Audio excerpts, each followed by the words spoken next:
তো আজকে তো অমিত শাহ আসছেন, ওয়েস্টিনে থাকবেন রাত্রিবেলা, আপনি যাবেন? আপনাকে ডেকেছে? না, বড় নেতাদের সঙ্গে না ডাকলে আমি যাই না। বড় নেতাদের মান সম্মান আছে, তো তারা যাদের ডাকেন তারা যায়। আর আমি প্রয়োজন হলে, আমার প্রয়োজন হয় না কারোর সঙ্গে, আমি তো সংগঠনের কাজ করে নিচে, যখন প্রয়োজন হয় তারাই ডাকেন, আর কি করতে হবে তারা বলেন, সেটা আমরা পালন করি মাত্র। হ্যাঁ, কিন্তু অমিত শাহ যেখানে আসছেন সেখান থেকে আপনার বাড়ির দূরত্ব 1.5 থেকে 2 কিলোমিটার। আগে গেছি, যখন আমি প্রেসিডেন্ট ছিলাম, স্বাগত করতাম, ওনার সঙ্গে থাকতাম। এখন অন্যরা সেই দায়িত্বটা সামলাচ্ছেন, আমরা কার্যকর্তাদের বৈঠকে থাকবো। তাহলে কি আবারও অভিমান তো হচ্ছে নিশ্চয়ই কোথাও? না, অভিমানের কী আছে? দেখুন, রাজনীতিতে একটা লোকেদের মধ্যে ট্রেন্ড আছে যে নেতার পেছনে পেছনে ঘোরা, কারণে অকারণে 100-200 লোক দাঁড়িয়ে থাকে সারাদিন, দেখাও করে না, কিছু না। তো এটা একটা কালচার হয়ে গেছে, আপনারা ভাবেন বলতে এটাই ঠিক। আর আমাদের পার্টিতে যে ডিসিপ্লিন আছে, যে বৈঠকে যে প্রোগ্রামে যেতে বলা হয় কর্মীরা সেখানেই যায়, কোন নেতারা কোথায় থাকবে সেটা পার্টি ঠিক করে, সেটাকে আমরা মেনে চলি, এটাকে আমরা ডিসিপ্লিন বলি।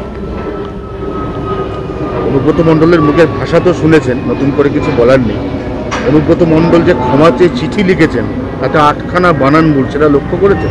আমি জানি না ভাই, ওনার ভাষাও আমি শুনিনি, কারণ 10 বছর ধরে ওনার ভাষা শুনছি আমি। 10-12 বছর ধরে তো আমি যতদিন রাজনীতি এসেছি ততদিন শুনছি। আমার সম্বন্ধে ওনার ডায়লগ শুনেছি, আমাদের নেতাদের সম্বন্ধে, পাবলিকের সম্বন্ধে, কিন্তু ভেতরে ভেতরে উনি পুলিশকে, কর্মচারীদের কি বলেন সেটা শোনার সুযোগ হলো এইবারে। তো মমতা ব্যানার্জি এরকম কিছু নেতা বাংলাকে উপহার দিয়েছেন, যারা বাংলার রাজনীতিকে, বাংলার সংস্কৃতিকে কলুষিত করছেন। আমার মনে হয় টিএমসির এটাই দান, একটা পার্টি যার সব নেতাই প্রায় করাপ্টেড। বেশিরভাগ নেতা কেউ জেলে গিয়ে এসছেন, কেউ যাবেন, কেউ তৈরি করছেন, কেউ জেলে, কেউ বেলে। এরকম একটা পার্টি, তার কি কালচার সেটা আমরা দেখতে পাচ্ছি। তাই পশ্চিমবাংলার লোক এখন হাহাকার করছেন, মুক্তি চাইছেন। তো পশ্চিমবাংলার এত অধঃপতন মানে আগে হয়নি, বা এটা দেখতে হবে আমরা ভাবিনি। ওনার পেছনে তাহলে ব্যাকবোনটা কি? মানে উনি প্রথম কথা হচ্ছে কোর কমিটিতে নেই, উনি এখন আর জেলা সভাপতিও নন, ওনাকে দমন করতেই বরঞ্চ কাজল শেখকে বাড়তি পাওয়ার স্বয়ং মুখ্যমন্ত্রী। কিন্তু ওখানে যেটা আছে, টাকা ওনার কাছে আছে, টাকা কামানোর সোর্সগুলো ওনার কাছে আছে।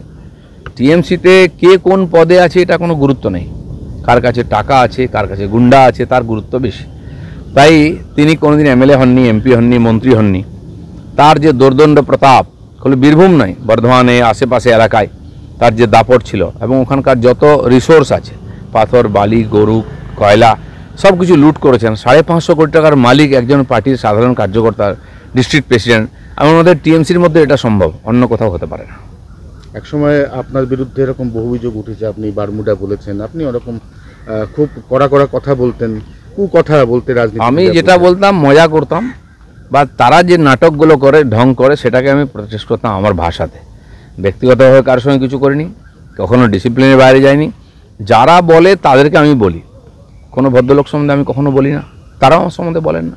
হ্যাঁ, কেউ বলবে বিনা কারণে, বা লোককে বোকা বানাবে, এই ধরনের একটা নাটক করে সমাজের মধ্যে বিশৃঙ্খলা তৈরি করবে, তার প্রতিবাদ করার দায়িত্ব আমার আছে, অধিকারও আছে, সেটাই আমি করেছি বিনা কারণে। দেখুন, কারো সম্বন্ধে কোনো ব্যাপারে আমি কখনো বলতেও যাই না।